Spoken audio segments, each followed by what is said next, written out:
And here we go again, and this is my child. He's gonna be riding pig and flyer. And if your children have, well, I would say when they do have sensory issues, overloaded sensory, and sometimes, like, for some reason, he led me to this ride, bypassing Griffin. So perhaps he needs that kind of sensory, and that helps him to reduce that. I guess it's I forgot what it's called. It's something to do with the balance. No, not vestibular, whatever. But anyway, this is another way to address child's oversensory, because he's gonna go high up in the air and getting extra stimulus, I guess, I don't know. But that for some reason that makes him think he's dragging a little.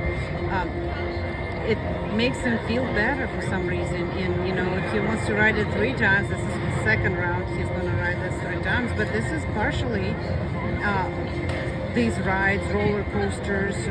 It does help with the sensory issues. So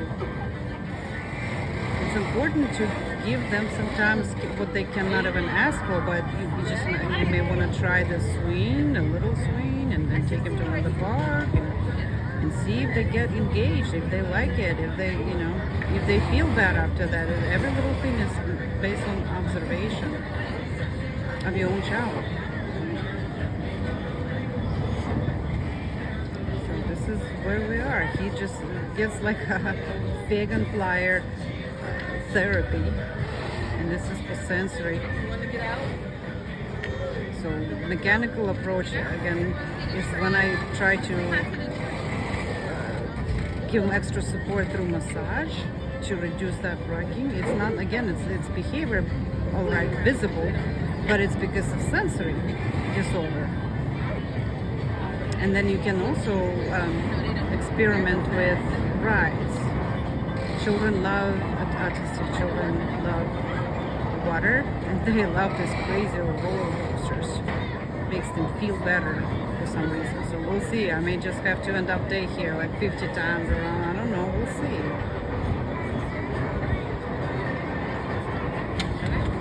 There he's at. He's getting prepared. I'm waiting for the ride to start. And for some reason, I'm drawing conclusions, but he brought me to that ride, and you'll see the motion he's seeking. He didn't want to go down like with the Griffin, like going sharp down, 190 degree. He just for some reason wanted to go high, back and forth, and that's what his sensory behavior when he starts rocking. He moves back and forth. So this is just a larger scale to do it. And find a park nearby and see how your child responds. But again, it's kind of important to address body training, but still at the same time does not mean that you have to keep them at home at all times. Just put diaper and go in the park. See if that's going to help any make their life better, more fascinating.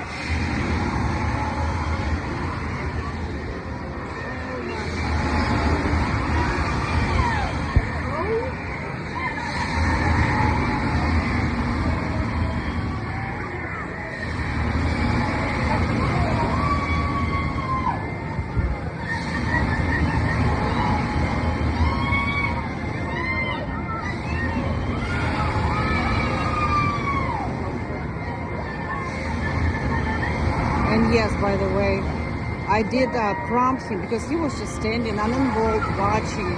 I waited, then I said, okay, I gotta do something about that. So I did approach him and I said, what do you want? I didn't ask him, let's go home, to scare him, get him even more upset. I said, what do you want? And then, that's important, what kind of question you ask. And so now I have to give him a signal, we're coming. He's gonna get up and we'll go around. So I'm showing him that we're gonna go around and see if he's complying any, but I lost my thought, but anyway, we're getting up. Thank you for riding Stimming and enjoy the rest of your day. He's looking at me. But yeah, maybe he will do a little bit better after he gets that necessary sensory input that he's seeking for that I cannot give him, but that flyer does, you know. So we'll see. He still remains in that chair.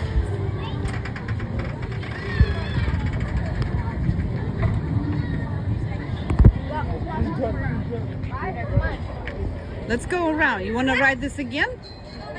Can you open yourself? You already did. You already did. Loose articles are not permitted on board. What the heck? Brandon, let's go. No, baby. People are coming. Come on. We have to come around. He wants to ride again. You have to come around, baby. And see, he is very compliant. Yeah, let's go. We're going to have to go around. Come on, baby. All right. So give them what they need. And see if the park will help your child overstimulated or with some severe sensory issues and such, because it certainly helps my child, and I'm sure there's a basis or the ground, common grounds we'll have, you know. All right, go around, but yeah, let's yeah, I was gonna say, even though he's upset, I said, what do you want? I put him in that seat right here and I asked him, what do you want? And he told me, so that was not a big deal. We're gonna ask again. See, totally, he is not totally involved. He just, you know, sad. That's when I have to totally be just a mother, not a teacher. Give him support, give him hugs, give him pressure.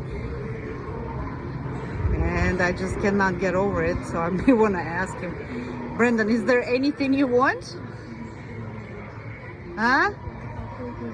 Speak up. Ken? Ken? Can I? Can I? Right? A second flyer, yes, let's go. So he did tell me, and he's not upset, but just very sad. He's just sad. So this is when I said in one of my videos, need to know when to put pressure, need to know when to stop, you need to know when to release, or step back, or just be, you know, be a mom, not a teacher. You ready to go? Bam. Are you ready to go? Come on, go. All right. Go.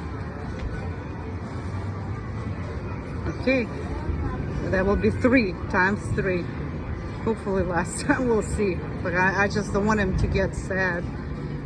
Make him even worse than he already is. And I don't know what happened, because he was not with me most of the day. But again, maybe park will end the day beautifully for him. All right, talk to you soon.